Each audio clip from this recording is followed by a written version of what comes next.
35절부터 교독하시겠습니다. 바울과 바나바는 안디옥에서 유하며 수단 다른 사람들과 함께 주의 말씀을 가르치며 전파하니라. 며칠 후에 바울이 바나바더러 말하되 우리가 주의 말씀을 전한 각 성으로 다시 가서 형제들이 어떠한가 방문하자 하고, 바나바는 마가라 하는 요한도 데리고 가고자 하나 바울은 밤빌레아에서 자기들을 떠나 함께 일하러 가지 아니한 자를 데리고 가는 것이 옳지 않다 하여 서로 심히 다투어 피차 갈라서니 바나바는 마가를 데리고 배 타고 구브로로 가고 바울은 신라를 택한 후에 형제들에게 주의 은혜의 부탁함을 받고 떠나 함께요 수리아와 길리기아로 다니며 교회들을 견고하게 하니라. 아멘. 네, 우리 좌우에 있는 분들과 이렇게 인사 한번 하도록 하겠습니다. 받은 은혜가 족합니다. 네, 받은 은혜가 족합니다. 네, 오늘 우리 할렐루야 찬양대 찬양을 통해서 또 오늘 제가 많은 은혜를 받은 것 같습니다. 그리고 또 오늘 찬양 너무 잘하지 않았습니까? 네, 앉아 있는데 닭살이 막 돋더라고요. 네, 그래서 아무튼 참 우리 귀하고 또 감사한 우리 할렐루야 찬양들을 세워주신 하나님께 감사드립니다.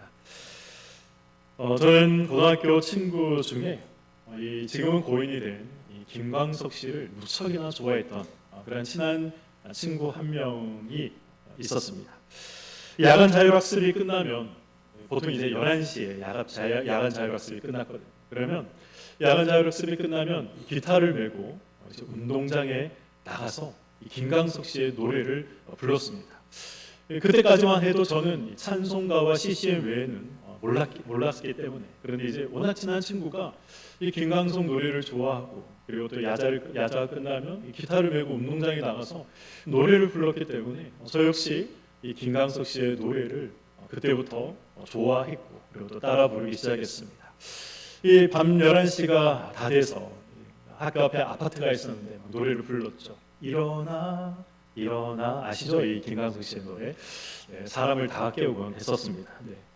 이 대한민국 남자들이 입대하기 전에 반드시 한 번은 부른다는 이등병의 편지부터 시작해서 방금 제가 불렀던 일어나와 그리고 또 바람이 불어오는 것 등 정말 이 김광석 씨가 부른 노래 중에 정말 명곡들이 참 많이 있습니다. 저는 그 중에서 이 두 바퀴로 가는 자동차라는 노래를 좋아했습니다. 제목도 특이하고 가사의 모든 내용들도 굉장히 특이합니다. 이 가사의 내용 중에 이런 게 있습니다. 번개 소리에 기절하는 남자, 천둥 소리에 하품하는 여자, 이런 이제 가사의 내용이 있죠.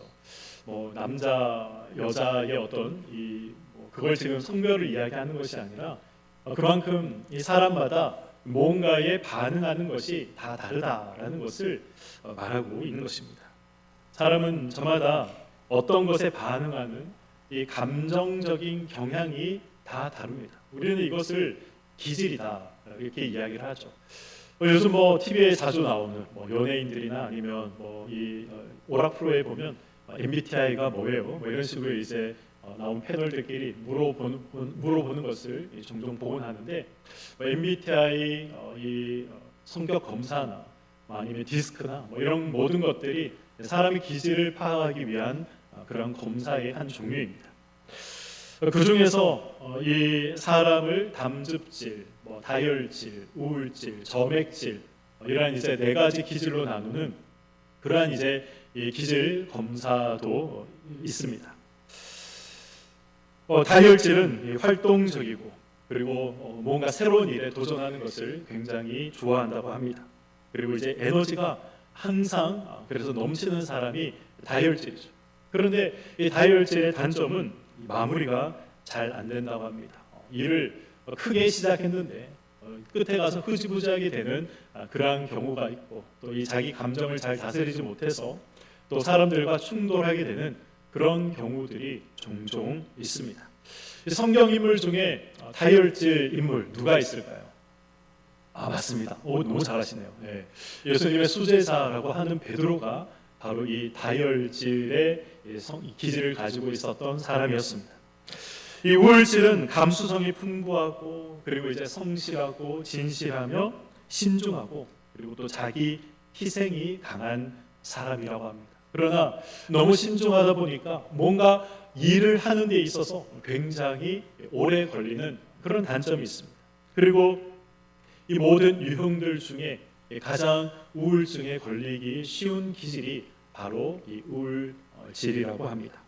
성경 인물 중에 이러한 우울 기질을 가지고 있는 사람 혹시 누군지 아십니까? 모세가 그렇다고 합니다. 이 점액질은 낙천적이고 유머가 있고 항상 평화를 추구하고 사람들을 위로하는 것 이것을 좋아합니다. 그러나 때로는 게을러질 수 있고 이 발전과 변화를 두려워하는 그리고 또 사람과의 관계에서 좋은 게 좋은 것이 이렇게 이제 우유부단한 그러한 이제 기질을 나타내는 경우도 있습니다. 성경 인물 중에는 누가 이러한 기질을 가지고 있을까요? 오늘 성경에 등장하는 오늘 본문에 등장하는 바나바가 바로 그런 기질의 소유자였습니다. 마지막으로 이 담즙질은 항상 자신감이 넘치고 또 자립심이 강하고 그리고 추진력과 집착력이 강하다고 합니다. 그러나 때로는 차갑고 무뚝뚝하고 그리고 동정심이 없어 보이고 그리고 분을 한번 품으면 오래 간다라는 그러한 어떤 이 기질이 지니고 있는 단점이 있습니다. 성경 인물에 누가 이 담즙질의 기질을 가지고 있을까요? 이 또한 오늘 본문에 등장하는 바울이 그렇습니다. 우리는 흔히 예수를 진정으로 만나면 기질이 변한다라는 생각을 하게 됩니다. 그래서 이 오랜 시간 신앙생활했지만 이 분을 참지 못하고 화를 종종 내는 사람들을 보면 그리고 또 모나고 뾰족해서 가까이 가기가 참 어렵고 힘든 그런 사람들을 보면 예수를 진정으로 만났는가라는 그 사람의 기질을 보며 이런 생각들을 우리가 종종 할 때가 있습니다. 이러한 의문에 대해서 이러한 질문에 대해서 오늘 본문은 우리에게 답을 주고 있습니다. 바울과 바나바는 예루살렘 소개를 마치고 다시 자신들을 파송했던 이 수리아 안디옥 교회로 돌아왔습니다. 그리고 함께 신앙생활을 잘 하던 어느 날 바울이 바나바에게 이야기합니다. 복음을 전한 도시들을 우리가 다시 한번 방문하는 게 좋겠다. 그리고 그들이 지금 신앙생활을 어떻게 하는지 우리가 한번 살펴보는 것이 좋겠다. 그렇게 이야기를 하자 바나바도 너무 좋은 생각이다라고 이 바울의 의견에 맞장구를 칩니다. 그리고 바나바가 한 가지 이제 이야기를 하죠. 이 우리의 이 두 번째 전도 여행에 다시 마가를 데려가자는 것이었습니다. 그런데 이 소리를 듣자 이 바울이 화를 냈습니다. 그렇게 할 수 없다라고 합니다. 이것 때문에 심하게 다투고 그래서 이 두 사람은 이제 함께 전도 여행을 가는 것이 아니라 갈라서서 전도 여행을 시작하게 되었습니다. 이 바울이 마가 요한과 함께 가는 것에 이토록 극심하게 반대하고 그것을 싫어했던 이유가 무엇입니까? 1차 선교 여행 때 마가가 그들과 끝까지 함께하지 않았기 때문에 그렇습니다. 마가는 바울과 함께하겠다 그렇게 이야기를 했지만 이 전도 여행 초반에 다시 돌아가는 그러한 이제 일을 이 마가가 벌였던 것이죠. 그래서 이 마가에 대한 바울의 인식, 마가에 대한 바울의 평가가 좋지 않았습니다. 보통 좋지 않은 것이 아니라 아주 좋지 않았습니다. 반면에 이 마가와 함께 전도 여행을 다시 시작하자라고 건의했던 바나바는 마가를 용서하고 받아들였다라는 것을 우리는 알 수 있는 것이죠. 저는 이 바울의 모습을 보면서 정말 쫌생이 같다 그런 생각을 해봤습니다. 여러분들은 그런 생각 드시지 않습니까? 바울이 회심했을 때 사람들은 바울의 회심을 의심했습니다. 저 사람이 정말 회심한 것이 맞을까? 사람들이 바울이 회심했다는 소식을 들었을 때에도 아무도 믿지 않았습니다. 그래서 이 바울의 회심을 의심했던 것이죠. 의심했다라는 이 말 속에는 어떤 의미가 있습니까? 바울이 거짓으로 회심한 척해서 예루살렘 교회에 들어와서 예수 믿는 자들을 더 핍박하고 예수 믿는 자들을 더 잡아 죽이기 위해서 그가 거짓으로 회심한 척 했다 이런 생각들을 사람들이 가지고 있었다는 것입니다. 바울의 과거를 생각해 본다면 충분히 사람들이 그렇게 생각할 만도 한 것이죠. 그러나 바나바는 바울의 회심을, 바울의 회개를, 바울의 뉘우침을 의심하지 않았습니다. 아무도 바울을 믿지 않았을 때, 모든 사람들이 바울의 회심을 의심했을 때 바나바 홀로 바울의 회심을 의심하지 않고 그를 지지해주고 그를 믿어 주었습니다. 사도들에게 바울을 소개해 준 사람이 누구였습니까? 그 사람 역시 바나바였습니다. 바나바는 이름이 아니라 사도들이 붙여준 별명이다라고 말씀을 드렸습니다. 바나바의 뜻이 무엇입니까? 위로의 아들, 위로자, 이런 의미가 바나바라는 그 별명 속에 담고 있는 의미입니다. 그 말은 이 바나바는 사도들에게 그리고 이 예루살렘 교회에 큰 위로자였으며 큰 힘을 주는 사람이었다라는 것을 알 수 있는 것이죠. 그런 바나바가 바울을 믿고 있으니, 그런 바나바가 바울을 지금 지지하고 있으니 사도들 역시 바울의 회심을 더 이상 의심하지 않고 그를 교회의 일원으로 받아 주었던 것입니다. 바울도 자신의 회심을 의심받았던 사람이었습니다. 그러나 자신을 믿고 신뢰해 준 바나바가 있었기 때문에 오늘날의 바울이 있게 된 것이었습니다. 바울은 그런 자신의 과거를 지금 생각하고 있지 못했습니다. 회심하기 전 자신이 얼마나 많은 죄악들을 저질렀는지 그 사실을 지금 기억하고 있지 못하고 있는 것입니다. 자신도 용서받은 사람이다라는 이 사실을 지금 까맣게 잊고 있었던 것이죠. 바울은 마가가 저지른 이 한 번의 잘못, 이 한 번의 실수를 용서하지 못했기 때문에 바나바와 심각한 충돌을 일으켰던 것입니다. 이 사건을 통해서 우리가 알 수 있는 것이 무엇입니까?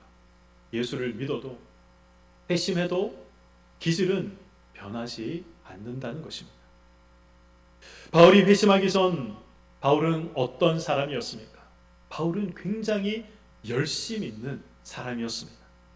예수 믿는 사람들을 잡아 죽이는 일에 열심 있는 사람이었습니다. 그래서 그 일에 가장 앞장서서 그 일을 감당했던 사람이 바울이었습니다. 바울은 예수 믿는 사람들을 핍박하고 잡아 죽이는 일에 살기가 등등한 그런 아주 냉정하고 차가운 이 담즙질의 기질을 보이는 그런 사람이었습니다. 그러나 회심 후 바울의 모습이 어떻습니까? 이 돌에 맞아 죽음 직전까지 갔지만 그럼에도 불구하고 복음 전파를 포기하지 않는 열심을 가졌던 사람이었습니다. 결혼도 하지 않고 이 복음 전파에 몰두했던, 그렇게 이 복음을 위해서 열심을 가졌던 사람이 바로 바울이었다라는 것을 우리는 잘 알고 있습니다. 바울은 담즙질의 사람이었죠. 담즙질은 어떤 장점과 단점이 있다라고 말씀드렸습니다. 자신감과 추진력이 대단한 사람이지만 그러나 굉장히 차가운 사람, 쉽게 사람을 용서하지 못하는 그러한 기질을 가지고 있다라고 말씀을 드렸습니다. 바울은 회심 전에도 그리고 바울은 회심한 후에도 대단한 열심을 가지고 자기에게 주어진 일들을 감당했던 사람이었습니다. 그러나 그 차갑고 분을 오래 품는 그것 때문에 바울은 지금 이 마가를 또 용서하지 못하고 받아들이지 못하고 지금 바나바와 충돌해서 문제를 일으키고 있었던 것입니다. 예수 그리스도를 닮아간다, 예수 그리스도를 닮아가야 한다라는 말을 우리는 신앙생활하면서 참 많이 서로에게 이야기를 하고 그리고 또 참 많이 우리가 듣기도 합니다.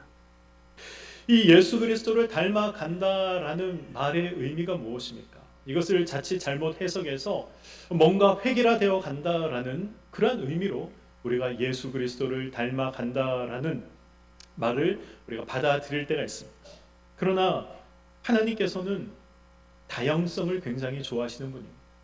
하나님께서는 이 획일화된 것을 좋아하지 않으십니다. 하나님께서 만드신 창조 세계, 하나님께서 만드신 피조 세계를 한번 보시기 바랍니다. 나무라고 해서 다 같은 나무가 아니죠. 물고기라고 해서 다 같은 물고기가 아닙니다. 얼마 전에 로이를 데리고 아쿠아리움에 한번 간 적이 있습니다. 아쿠아리움에 갔더니 이 수족관에 정말 다양한 그런 물고기들이 있었습니다. 그런데 그 다양한 물고기들의 생김새, 그리고 또 그 이 습성들, 이런 것들이 물고기마다 다 다르더라고요. 그리고 이 형형색색의 그러한 이 물고기의 색깔들을 보면서 저는 하나님께 감탄하지 않을 수가 없었고, 하나님의 이러한 이 능력에 경배를 돌리지 않을 수가 없었습니다. 하나님은 획일적으로 이 세상을 창조하지 않으셨습니다. 그래서 우리는 이 획일화되지 않아야 하는 것이 당연한 것입니다. 그렇다면 이 예수 그리스도를 닮아간다, 이 말의 의미가 무엇일까요?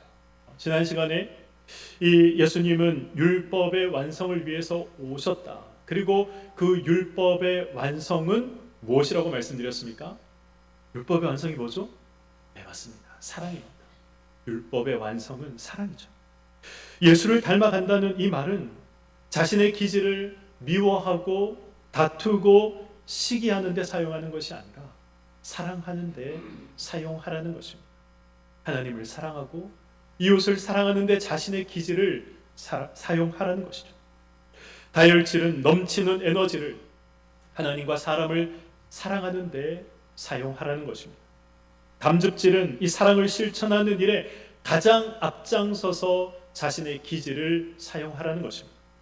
우울질은 다혈질과 담즙질이 가지지 못한 그러한 섬세함을 가지고 하나님을 사랑하고 사람을 사랑하라는 것입니다. 점액질은 참고 인내하며 성실하게 사랑하라는 것입니다.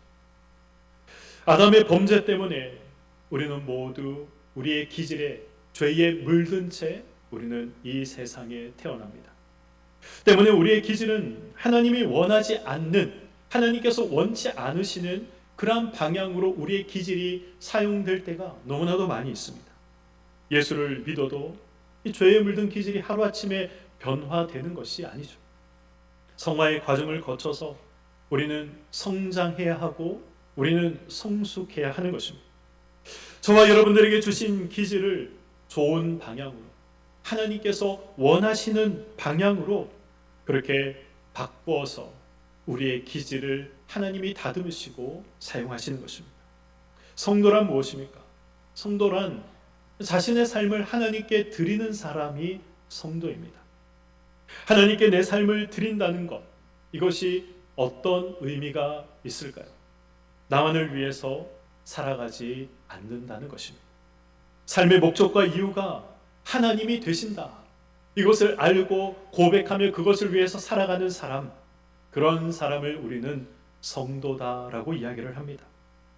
하나님을 위해서 어떻게 살 것인가, 하나님을 위해서 무엇을 할 것인가, 이것을 고민하는 사람이 성도인 것이죠. 예수를 믿는 사람인가 예수를 믿지 않는 사람인가를 나누는 가장 중요한 구분이 되는 기준이 되는 것입니다. 기질이 변한다라는 이 말은 무슨 의미입니까? 기질이 180도 달라진다, 그런 의미가 아닙니다. 성숙해 간다는 말이죠. 우리가 잘 알고 있는 베드로를 한번 생각해 보시길 바랍니다. 베드로는 생각보다 몸이 먼저 반응했던, 생각보다 몸이 먼저 나갔던 그런 사람이었습니다. 예수님을 잡으러 왔던 이 대제사장의 종인 말고의 귀를 이 칼을 들고 단번에 내리쳤던 사람이 바로 베드로였습니다. 이 성격이 불같은 아주 이 다혈질의 전형인 사람이 바로 베드로였습니다.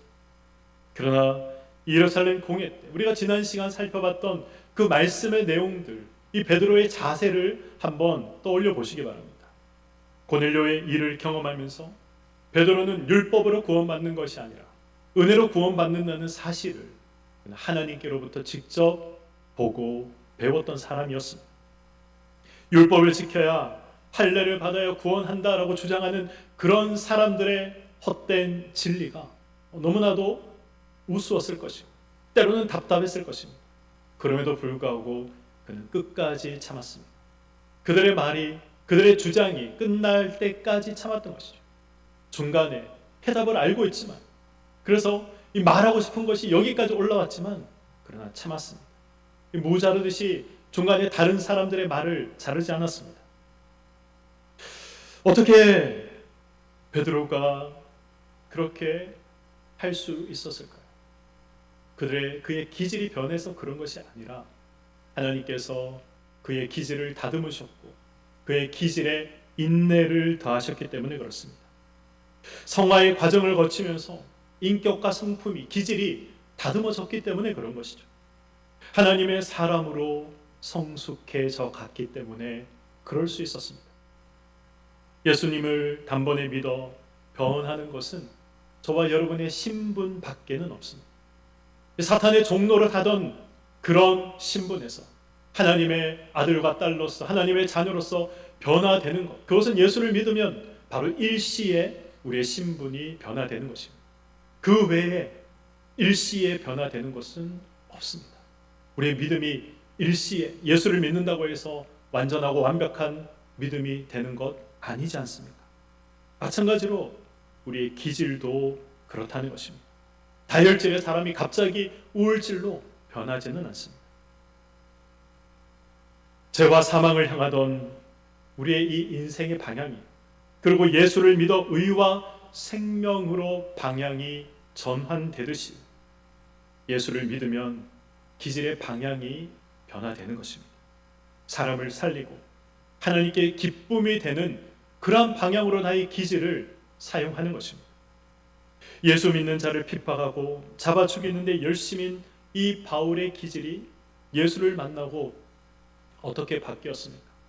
예수를 증거하는 데에 그의 기질의 방향이 바뀌었습니다.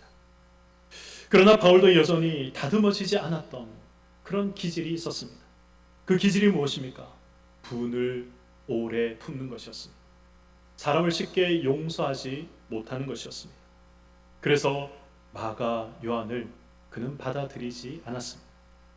그렇다고 해서 바울을 향해서 우리가 바울은 신앙이 없다, 믿음이 없다 이렇게 말할 수 있을까요?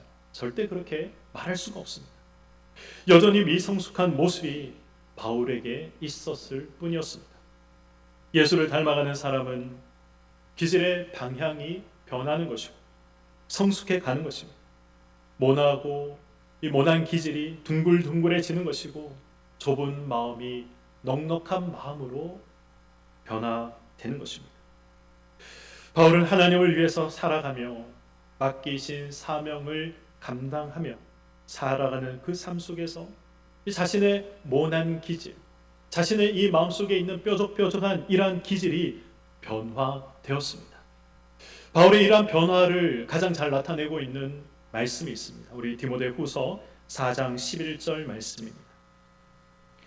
누가만 나와 함께 있느니라. 내가 올 때에 마가를 데리고 오라. 그가 나의 일에 유익하니라. 아멘.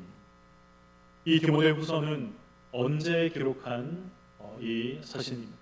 바울의 말년에, 그가 이제 순교를 앞두고 있을 그때에 바울이 기록한 서신서입니다. 바울의 이 미성숙한 기질 때문에 마가를 용서하지 못하고 바나바와 갈라섰지만 지금 바울은 그 일을 후회하고 있습니다. 마가를 용서하고 있습니다. 그리고 마가를 나에게 데려오라 라고 이야기하고 있는 것이죠. 바울은 예수를 만나고 기질의 방향이 바뀌었던 사람이었습니다. 그러나 여전히 성숙하지 못하고 여전히 다듬어지지 못한 그러한 기질로 인해서 바나바와 충돌을 일으켰던 사람이었습니다. 이런 미성숙한 기질도 그리스도 안에서 형제를 용서하고 사랑하는 방향으로 하나님께서 다듬어 나가신 것입니다. 바울이 순교를 앞두고 마가를 찾았듯이 하나님 앞에 서는 순간까지 저와 여러분은 다듬어져야 하는 사람들입니다. 저와 여러분은 부족한 인생이다라는 것을 우리는 늘 기억할 필요가 있는 것입니다. 예수를 믿는다고 갑자기 믿음이 좋아지거나 예수를 믿는다고 갑자기 신앙이 좋아지는 것 아닙니다. 신앙은 하루하루 쌓아 나가야 하는 것입니다. 그런데 이 하루하루 쌓아 나가는 것, 이것이 너무나 어려운 것이죠. 한번 마음에 불을 지르기보다 내 마음속에 있는 이 불씨를 꺼뜨리지 아니하고 끊임없이 매일매일 불꽃을 유지하며 지켜나가는 것, 이것이 가장 어려운 일입니다. 성실해야 하고 인내해야 하고 믿음의 신앙의 근성이 있어야 하는 것입니다. 우리 자신을 봐도 그렇지 않습니까? 반짝 열심히 봉사할 때가 있었습니다. 반짝 열심히 예배 드릴 때가 있었습니다. 반짝 뜨겁게 하나님을 사랑할 때가 있었습니다. 그러나 그것이 꾸준히 유지하는 것, 그것이 너무나도 어렵다라는 것을 우리는 누구보다도 잘 알고 있습니다. 지난 사역지에 제가 담당했던 교구에 존경하는 장로님 한 분이 계셨습니다. 저뿐만 아니라 모든 교인들이, 그 장로님을 아는 모든 사람들이 그 장로님을 존경했습니다. 올해 연세가 96이 되십니다. 96. 굉장히 많으시죠. 건강하시냐? 그런 것도 아닙니다. 등이 굽어서 새우 등처럼 이렇게 다니셨습니다. 대장암에 걸리셔서 힘든 시간들을 보내고 계십니다. 그러나 분포에서 신림동까지 금요철야를 빠지지 않으시고 수요 예배를 빠지지 아니하시고 늘 다니셨습니다. 특세가 있거나 부흥회가 있으면 무슨 수를 써서라도 예배의 자리, 은혜의 자리를 지키셨습니다. 그러나 이것이 그분의 충분한 자랑거리가 될 수 있음에도 불구하고 그 장로님을 만나서 대화하면 단 한 번도 거기에 대해서 말씀하지 않았습니다. 충분히 자랑할 수 있는 내용들이지만 당연한 것이다 라고 여기시고 그렇게 묵묵히 신앙생활을 해오셨습니다. 손잡버린 저에게도 주의 종이라는 그 이유 하나 때문에 저를 끔찍히 사랑해 주셨고 그리고 아주 깍듯하게 저를 대해 주셨습니다. 그 신앙과 성품은 단번에 만들어지는 것이 아닙니다. 그 신앙과 성품은 단번에 도달하는 것이 아닙니다. 그 겸손과 경건은 하루아침에 만들어지는 것이 아닙니다. 결단과 각오가 있다고 해서 만들어지는 것이 아니죠. 그리고 얼마나 많은 결단들하고 얼마나 많은 강호들을 하며 살아갑니까? 그러나 그러한 결단과 각오를 우리가 우리의 삶 속에서 한결같은 그러한 마음을 가지고 우리가 실천하지 않는 한 그 결단과 각오도 결단과 각오로만 끝나게 되는 것입니다. 말씀을 맺도록 하겠습니다. 바울은 예수 믿는 자들을 핍박하고 잡아 죽이는 데에 그의 모든 기질을 사용했던 열심이었던 사람이었습니다. 그러나 예수를 믿고 그의 기질의 방향이 이제 180도 달라지게 되었던 것이죠. 예수를 만난 바울은 이제 예수를 전하는데 하나님을 사랑하는데 자신의 모든 기질을 사용했습니다. 예수를 믿는다고 해서 기질이 달라지는 것이 아니죠. 방향이 바뀌어지는 것입니다. 이것이 우리가 기억해야 할 사실입니다. 또 한 가지 기억해야 할 사실은 예수를 믿는다고 해서 갑자기 큰 믿음이 생기지 않는다는 것입니다. 온전한 신앙생활을 소유하게 되는 것이 아니라는 것입니다. 우리가 가진 모나고 미성숙한 기질도 예수를 믿는다고 갑자기 우리의 이 모나고 미성숙한 기질이 갑자기 성숙해지고 갑자기 또 이 다듬어지는 것이 아니라는 것을 우리는 기억해야 합니다. 우리의 미련한 생각, 우리의 제약된 성품, 조급한 마음과 이 뾰족뾰족하고 모난 이러한 기질들이 다듬어지도록 우리가 끊임없이 예수 그리스도 안에 있어야 함을 우리는 기억해야 합니다. 중요한 것은 예수 그리스도 안에 있는 것입니다. 저와 여러분은 모두 미성숙한 사람입니다. 조금 더 성숙하고 덜 성숙한 차이는 있겠지만 그러나 우리 모두 미성숙한 사람입니다. 그래서 신앙생활 하면서 우리는 서로가 서로에게 가시가 될 때가 참 많이 있습니다. 바울 같은 이 대사도도 다듬어지지 않은 그의 기질 때문에 충돌을 일으켰다라는 이 사실을 우리는 기억할 필요가 있습니다. 바울로 인해서 바나바가 바울로 인해서 마가가 얼마나 크게 실망하고 마음의 상처를 받았겠습니까? 바울의 회심을 사람들이 의심하고 있을 때 유일하게 그를 믿어주고 그를 지지했던 사람이 바나바였습니다. 그런데 마가를 용서하지 못해서 자신의 의견에 반대하여 충돌한 바울을 보면서 이 바나바는 바울의 모습에 크게 실망했을 것입니다. 그러나 그는 상처받았다고 해서, 실망했다고 해서 신앙을 걷어차버리지 않았습니다. 그도 이 전도 여행을 마가와 함께 떠난 것을 본다면 이러한 충돌이 그의 사명과 신앙에 영향을 주지 않았다라는 것을 우리가 볼 수 있는 것이죠. 바울이 가졌던 방향이 변하고 미성숙하고 모난 기질과 성품이 변할 수 있었던 것은 예수 그리스도 안에 머물러 있었기 때문에 그렇습니다.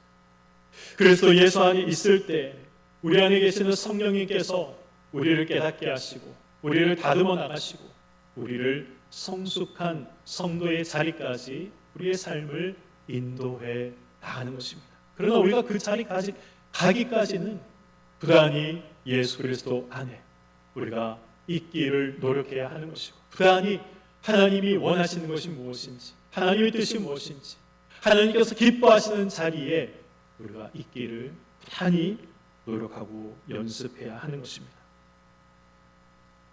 바울이 가졌던 방향이 변하고 미성숙하고 모난 기질의 이 성품이 성숙한 기질이 될 수 있었던 것은 누구보다도 바울이 예수 그리스도 안에 있기를 힘썼기에 가능했습니다. 그리스도 예수 안에 있을 때 우리 안에 계신 성령님이 우리를 만들어 가신다. 이 사실을 꼭 기억하시기를 바랍니다. 오늘 말씀을 통해 나의 기질이 하나님께서 기뻐하시는 일을 위해서 잘 사용되고 있는가? 아니면 나의 기질이 하나님께서 원치 않는 그러한 곳에 혹시 나의 주어진 기질들이 사용되는 것은 아닌가? 한번 나의 기질의 방향을 점검해 보시기를 바랍니다. 나에게 미련한 생각, 완악한 성품, 조급한 마음, 또 뾰족하고 모난 그러한 미성숙한 기질이 있다면 예수 그리스도 안에서 긴 세월 동안 그리고 또 긴 싸움을 통해 우리가 다듬어져 나가야 한다라는 사실도 우리는 잊지 않아야 할 것입니다. 이 사실을 기억하며 우리가 주님 앞에 서는 그날까지 그리스도 예수 안에서 세워지고 다듬어지고 만들어져가는 저와 여러분이 되시기를 주님의 이름으로 간절히 축원드립니다. 아멘.